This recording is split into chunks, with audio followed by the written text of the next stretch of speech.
3, 4 వచనాలు అందరం కలిసి చదువుకుందాం. నేను యెహోవా నామమును ప్రకటించెదను. మన దేవుని మహాత్మ్యమును కొనియాడుడి. ఆయన ఆశ్రయ దుర్గముగా ఉన్నాడు. ఆయన కార్యము సంపూర్ణము. ఆయన చర్యలన్నీయు న్యాయములు. ఆయన నిర్దోషి అయి నమ్ముకొనదగిన దేవుడు. ఆయన నీతిపరుడు, యథార్థవంతుడు. చిన్న ప్రార్థన చేస్తున్నాం. సర్వశక్తి గల తండ్రి, మీ మహోన్నతమైన పాదాల ముందు, మీ మహోన్నతమైన నామం పేరిట మీ సన్నిధికి వచ్చాం. మా మధ్యలో మీరు మీ మహిమను, మీ ఘనతను ప్రకటించుకోవాల్సిందిగా ప్రార్థన చేస్తున్నాను. ప్రభువా, మా ప్రభువు, మా దేవుడు, మా రక్షకుడు ఎలాంటి వాడో ఆయన ఎరిగి ఆత్మతో సత్యంతో ఆరాధించడానికి కావలసిన కృప దయచేయండి. దేవా, మరి ఈ సమయమంతా ఈ యొక్క స్థలమంతా మీ స్వాధీనంలో ఉంచుకోవాల్సిందిగా వేడుకుంటూ మా ప్రభు రక్షకుడైన యేసుక్రీస్తు వారి దివ్యనామంలో ప్రార్థించి వేడుకుంటున్నాం తండ్రి, ఆమెన్. ఈ వాక్య భాగంలో 4వ వచనంలో మన ప్రభు యొక్క 7 గుణగణాలు అందులో ఉన్నాయి. దేవుని యొక్క 7 గుణగణాలు, అద్భుత లక్షణాలు ఆ 4వ వచనంలో ఉన్నాయి. వాటన్నిటినీ మనం వివరించడానికి సమయం సరిపోదు, కానీ క్లుప్తంగా వీటి గురించి ఆలోచించి మన ప్రభువుని యథార్థంగా ఆరాధన చేద్దాం. మొదటిది, ఆయన ఆశ్రయ దుర్గము, ఆయన కార్యము సంపూర్ణము. ఆయన ఆశ్రయ దుర్గము, ఆయన కార్యము సంపూర్ణము. మొదటి 2 లక్షణాలని కలిపి చెప్తున్నాం. ఆశ్రయ దుర్గం అంటే కష్టకాలంలో, ఆపద వచ్చినప్పుడు, భయం వచ్చినప్పుడు మనం పరిగెత్తి దాక్కునే చోటు, దాన్ని ఆశ్రయ దుర్గం అని అంటారు.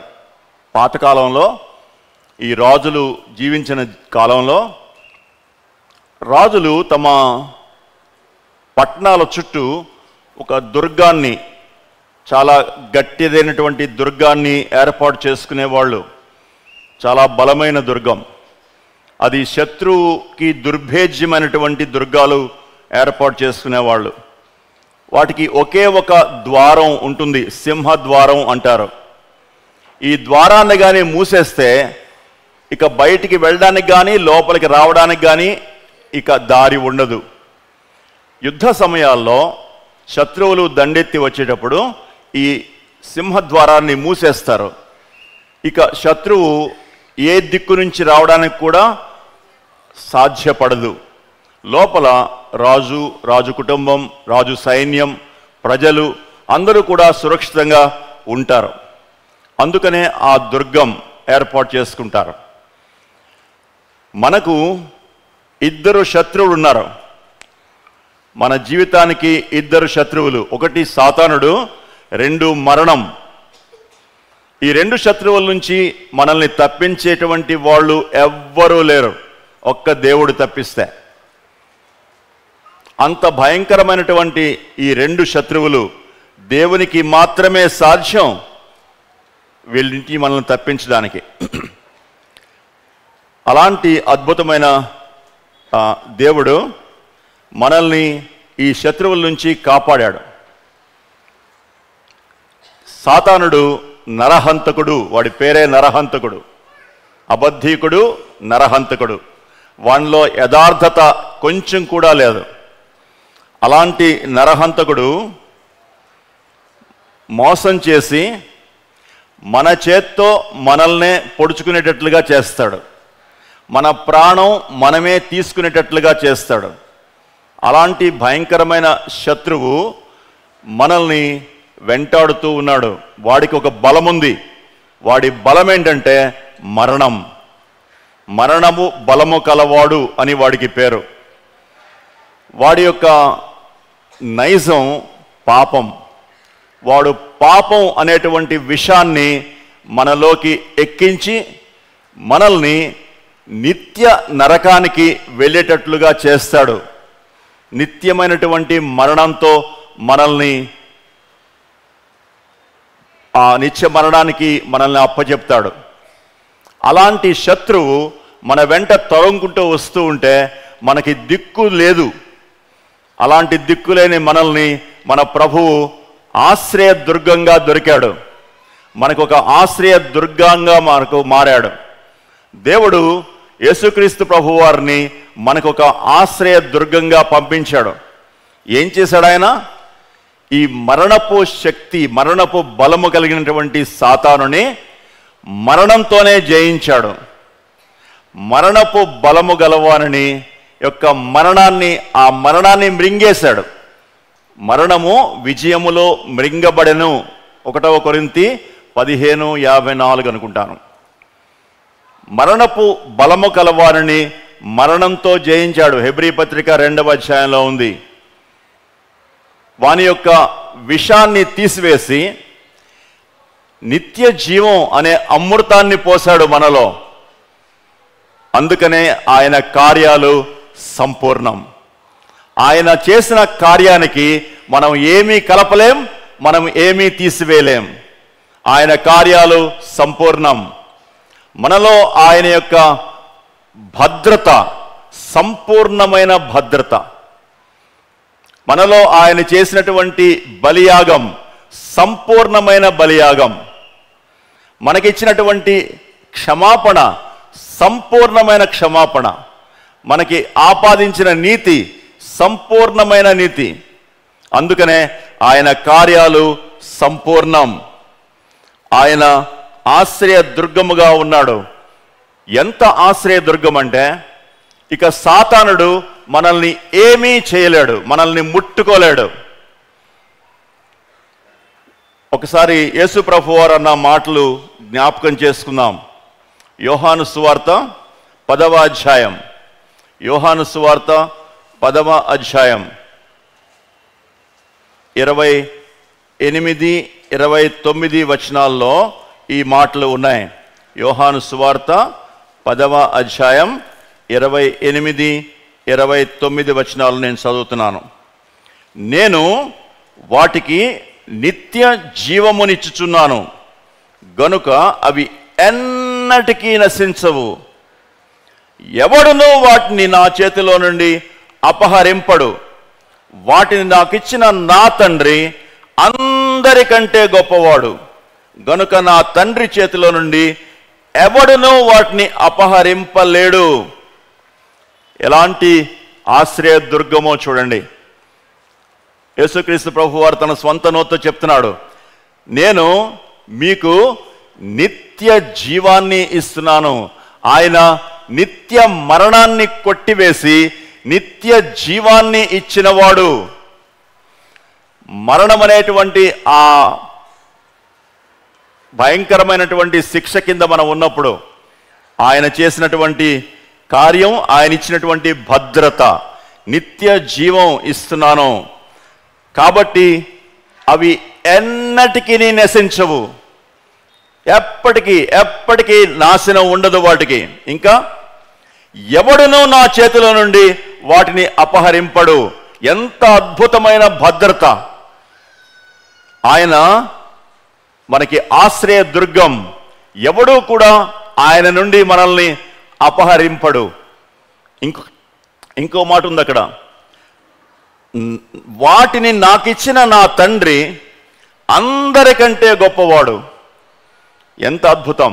అందరికంటే గొప్పవాడైనటువంటి తండ్రి చేతిలో ఉన్నాం మనం. అందుకనే ఆశ్రయ దుర్గం. ఆయన మనకి ఆశ్రయ దుర్గం. ఆయనలో నుంచి నా తండ్రి చేతిలో నుండి ఎవడునూ వాటిని అపహరించలేడు. ఎలాంటి భద్రత ఇచ్చే దేవుడు! ఎలాంటి భద్రత! శాశ్వతమైన భద్రత, శాశ్వతమైన జీవం, శాశ్వతమైన కాపుదల, ఎవడునూ తాకలేనటువంటి కాపుదల. ఎంత భద్రంగా ఉన్నాం మనం! నిత్యత్వం వరకు, ఈ భూమి మీద జీవించేంత వరకు మాత్రమే కాదు, మరణించిన తర్వాత కూడా నిత్యత్వం వరకు ఎవరివ్వగలరు ఈ భద్రత? ఎవరు చేయగలరు ఇలాంటి అద్భుత కార్యం? నీ జీవితంలో, నా జీవితంలో ఈ కార్యం చేసిన వాడు ఆ ప్రభు. అందుకనే ఆయన పాదాల మీద సాగిలపడి ఆయన్ని ఆరాధించడానికి వచ్చాం. ప్రభువా, మీరు నాకు ఇచ్చిన ఆ భద్రత ఎంత గొప్పది, మీ కార్యాలు ఎంత సంపూర్ణం. ఇందులో కొంచెం కూడా ఆయన వదిలిపెట్టలేదు. ఎక్కడ మనకి అడ్డుంటే దాన్ని తీసివేశాడు. ఆయన కార్యాలు సంపూర్ణం. రెండో విషయం, ద్వితీయోపదేశకాండం 32వ అధ్యాయం. ద్వితీయోపదేశకాండం 32వ అధ్యాయం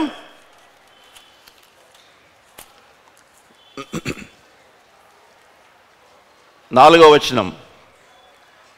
ఆయన చర్యలన్నీ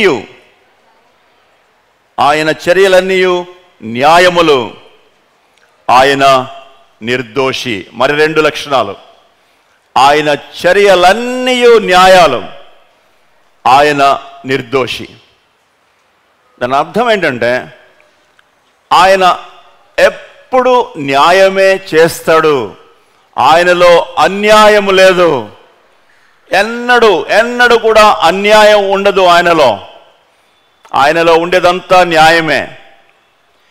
మరి ఏమీ మంచి కార్యాలు చేయకుండా కేవలం పాపాన్నే చేస్తూ అపవిత్రంగా జీవించినోడు దేవా నన్ను క్షమించు అంటే క్షమించేస్తే అది న్యాయం ఎలా అవుతుంది? మనల్ని క్షమించడంలో కూడా ఆయన న్యాయాన్ని పాటించాడు. మనల్ని క్షమించడంలో, మన మీద నీతి ఆపాదించడంలో కూడా ఆయన న్యాయాన్ని పాటించాడు. క్షమించడంలో, నీతిమంతులుగా తీర్చడంలో ఆయన న్యాయం తప్పిపోలేదు. చూడండి ఒకసారి హెబ్రీ పత్రిక 2:2. హెబ్రీ పత్రిక 2:2. ఎందుకనగా దేవదూతల ద్వారా పలకబడిన వాక్యము స్థిరపరచబడినందున ప్రతి అతిక్రమము, అవిధేయత న్యాయమైన ప్రతిఫలము పొందియుండగా, ప్రతి అవిధేయత, ప్రతి అతిక్రమము, నువ్వు నేను చేసిన ప్రతి అతిక్రమం, ప్రతి అవిధేయత న్యాయమైన ప్రతిఫలం పొందింది. ఎక్కడ? సిలువలో. నువ్వు నేను చేసిన ప్రతి పాపానికి న్యాయమైన ప్రతిఫలం ఆయన పొందాడు. నీకు నాకు రావాల్సిన ఆ ప్రతిఫలాన్ని ఆయన తీసుకున్నాడు. అందుకనే ఆయన న్యాయవంతుడు. సాతానుడు ఆయన మీద చెయ్యి చూపించడానికి వీల్లేదు. అన్యాయం చేశావు అని చెప్పడానికి వీల్లేదు. ఇతన్ని అనవసరంగా క్షమించావు అని చెప్పడానికి వీల్లేదు. ప్రతి అవిధేయత, నువ్వు నేను జీవితంలో చేసే ప్రతి అవిధేయత, ప్రతి అతిక్రమానికి న్యాయమైనటువంటి ప్రతిఫలం జరిగించిన ఒకే ఒక దేవుడు ఆయన. అందుకనే సాగిలపడి ఆయన్ను ఆరాధించబద్ధులం. 2:9 చూడండి. హెబ్రీ పత్రిక 2:9.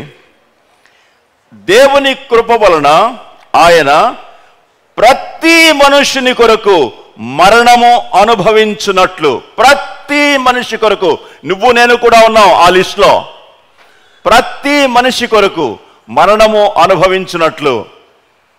ఎంత అద్భుతమైన దేవుడు, ఎంత న్యాయవంతుడైన దేవుడు.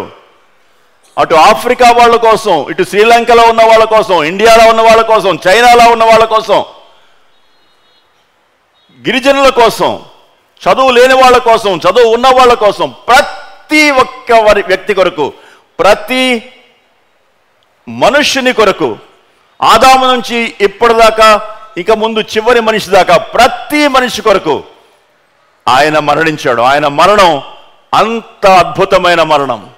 ప్రతి మనిషి కొరకు మరణము అనుభవించినట్లు దూతల కంటే కొంచెము తక్కువ వాడుగా చేయబడిన యేసు మరణము పొందినందున ఎలాంటి న్యాయం, ఎలాంటి న్యాయం, ఎలాంటి న్యాయవంతుడు, ఎంత అద్భుతమైన న్యాయవంతుడు.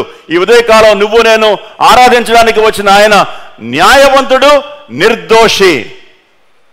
ఆయన మీద ఏ దోషం కూడా లేదు. అందుకనే ఆయన మనందరికీ సరిపోయినటువంటి బలియాగం, నిర్దోషి. ఆయన జీవితంలో ఎక్కడా దోషం లేదు. ఈ ఉదయకాలం ఆయన ఆరాధించడానికి నీకు నాకు ఒక గొప్ప అవకాశం ఇవ్వబడింది. దేవా, ఇంతకంటే అద్భుతమైన వ్యక్తి ఇంకెవరైనా ఉంటారా? క్షమించేటప్పుడు కూడా న్యాయం చూపించేవాడు, దీవించేటప్పుడు కూడా న్యాయం చూపించేవాడు. ఎక్కడా పక్షపాతం లేదు, ఎక్కడా దోషం కనబడదు ఆయనలో. ఆయన అంత అద్భుతమైన దేవుడు. అందుకనే ఆయన కార్యాలన్నీ కూడా న్యాయం. ఆయన నిర్దోషి. మేలు చేసేటప్పుడు, శిక్షించేటప్పుడు కూడా ఆయన న్యాయవంతుడు. ఆయన అన్యాయంగా ఎవరిని శిక్షించడు. ఆయన శిక్షిస్తే అది ఆయన న్యాయం. శిక్షలో కూడా న్యాయంగా శిక్షించేవాడు, పక్షపాతం లేనివాడు. అందుకనే ఈ దేవుడు నా ఆరాధనకు అర్హుడు. మూడో విషయం, ద్వితీయోపదేశకాండం 32వ అధ్యాయం 3వ విషయం, ఆయన నమ్ముకొనదగిన దేవుడు, ఆయన నీతిపరుడు, యథార్థవంతుడు. 3 లక్షణాలు ఉన్నాయి అక్కడ. ఆయన నమ్ముకొనదగిన దేవుడు, ఆయన నీతిపరుడు, యథార్థవంతుడు. నువ్వు నేను ఆరాధించడానికి వచ్చినటువంటి ఆ దేవుడు నమ్ముకొనదగిన దేవుడు. ఆయన ఒక మాట చెప్తే దానికి కట్టుబడి ఉంటాడు. ఒక వాగ్దానం ఇస్తే దానికి ఒక కండిషన్ కూడా ఇస్తాడు. కండిషన్ చేస్తే వాగ్దానం 100కి 100 పాళ్ళు నెరవేరుస్తాడు. ఆయన వాగ్దానం చేసి మర్చిపోయేవాడు కాదు. 100 సంవత్సరాలైనా కూడా ఆయన మర్చిపోడు. రక్షకుణ్ణి పంపిస్తాను అన్నాడు. పాత నిబంధన గ్రంథంలో ఎన్నోసార్లు దాదాపు 300 పైచిలకు ప్రవచనాల్లో ఆయన రక్షకుణ్ణి పంపిస్తాను అని వాగ్దానం చేశాడు. ఆదికాండం 3:15లో మొదలు పెడితే రక్షకుని గురించినటువంటి ప్రవచనాలు ఎన్ని ఉన్నాయో, మెస్సియా గురించినటువంటి ప్రవచనాలు 300 కంటే పైన. పంపిస్తాను అన్నవాడు పంపించాడు. బెత్లెహేములో పుడతాడు అని చెప్పినవాడు బెత్లెహేములోనే పుట్టించాడు. స్త్రీ గర్భంలోంచి పుడతాడు అని చెప్పినవాడు కన్యకైన మరియకే పుట్టాడు. ఎక్కడ అబద్ధం చెప్పలేదు. ఆయన నమ్ముకొనదగిన దేవుడు. నీ జీవితంలో, నా జీవితంలో నమ్ముకొనదగిన దేవుడు. ఆయన్ని ఆశ్రయించే వారికి ఏ మేలు కొదువ ఉండదు. ఆయన నమ్మొచ్చు. ఎంతవరకు ప్రాణం పోయేదాకా నమ్మొచ్చు. ప్రాణం పోయినా పర్లేదు, నమ్మొచ్చు ఆయన్ని. ఆయన చెప్పిన మాట అంత శాశ్వతం. ఆయన నోట్లోంచి వచ్చిన ప్రతి మాట శాశ్వతం. భూమి ఆకాశం గతించిపోవచ్చు, కానీ ఆయన నోట్లోంచి వచ్చిన మాట ఎప్పటికీ గతించదు. అలా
ఆయన నీతిమంతుడైనటువంటి దేవుడు.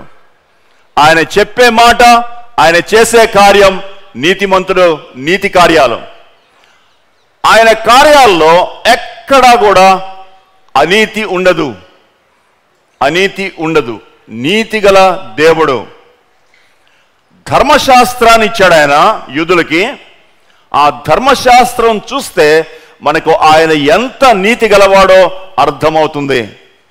ఆయన ఇచ్చినటువంటి ధర్మశాస్త్రం ప్రపంచంలో ఉండేటువంటి న్యాయ శాస్త్రాలన్నిటికీ కూడా మూలం. మన భారతదేశ రాజ్యాంగం రాయడానికి కూడా బైబిలే మూలం. ప్రపంచంలో ఉండే రాజ్యాంగాలన్నిటికీ కూడా ధర్మశాస్త్రం, లా అనేది దేవుని యొక్క ధర్మశాస్త్రం నుంచే వచ్చింది. ఎంత నీతిగల ధర్మశాస్త్రం అది, ఎంత అద్భుతమైన ధర్మశాస్త్రం. ఆయన కార్యాలు నీతి కార్యాలు, ఆయన చేసిన ప్రతి పనిని కూడా నీతిగల కార్యం. అంత మాత్రమేనా? ఆయన నమ్ముకొనదగిన దేవుడు, ఆయన నీతిపరుడు, ఆయన యథార్థవంతుడు. ఈ దినాలన్నిటిలో కూడా ఆయన గురించి మాట్లాడుతున్నాం. యథార్థవంతుడు, ఆయన యథార్థత కలిగిన వాడు. ఆయన మాట, ఆయన జీవితం ఒకటే. యోహాను సువార్త 1వ అధ్యాయం, యోహాను సువార్త 1వ అధ్యాయం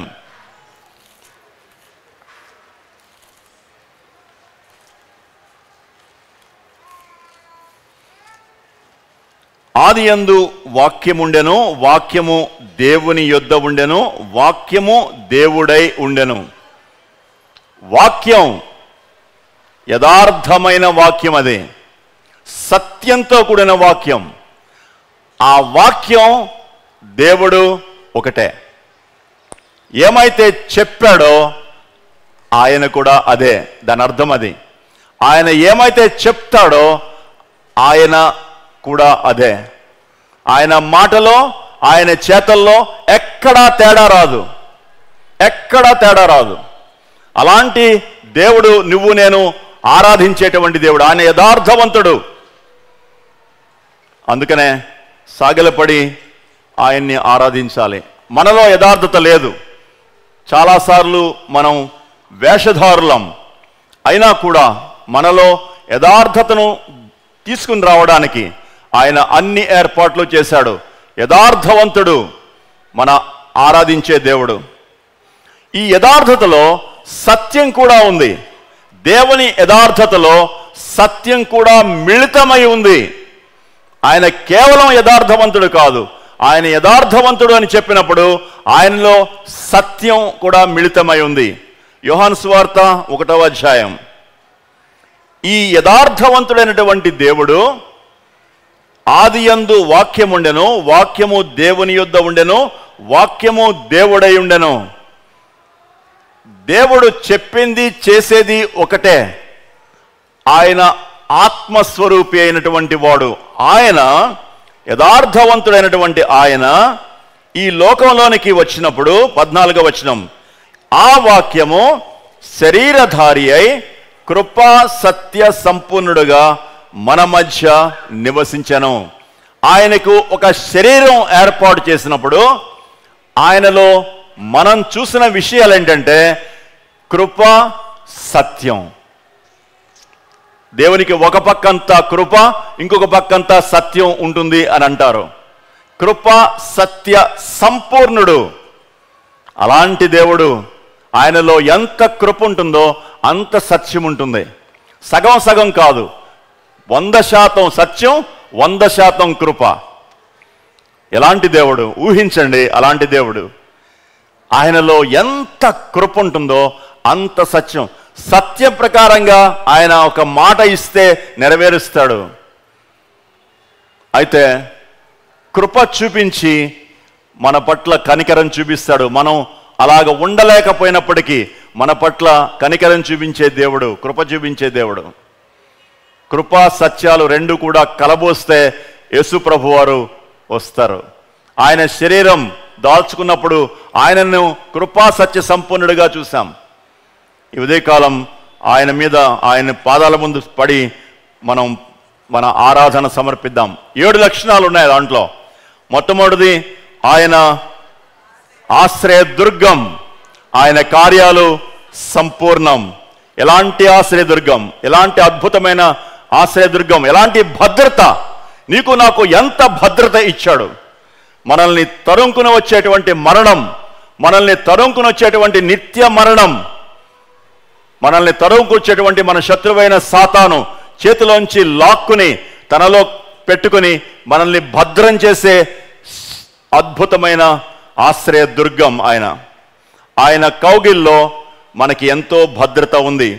రెండవది, ఆయన కార్యాలు న్యాయం, ఆయన నిర్దోషి, ఆయన కార్యాలన్నీ కూడా న్యాయమైనవి.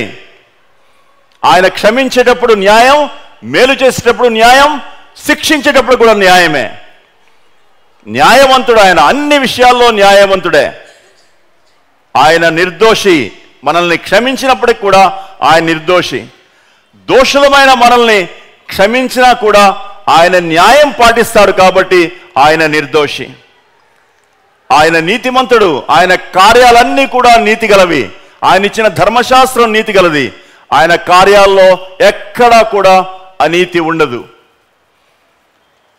ఆయన నమ్ముకొనదగిన దేవుడు. ఎంతైనా నమ్ముకోవచ్చు, ఎంతైనా నమ్ముకోవచ్చు ఆయన్ని. ఎందుకంటే ఆయన నోట్లోంచి వచ్చిన మాట యుగయుగాలు సత్యం.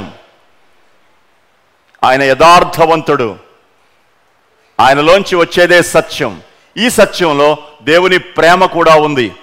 ఇంత అద్భుతమైన దేవుడు మన మధ్యలో ఉన్నాడు, ఆయన. ఈ ఉదయకాలం ఆయన్ని నీ ఒక్కసారి మనసులో తలపోసుకుంటూ ఆయన ఇచ్చిన భద్రత, ఆయన ఇచ్చినటువంటి క్షమాపణ, ఆయన యొక్క నీతి, ఆయన యొక్క యథార్థత, ఆయన యొక్క మంచితనం,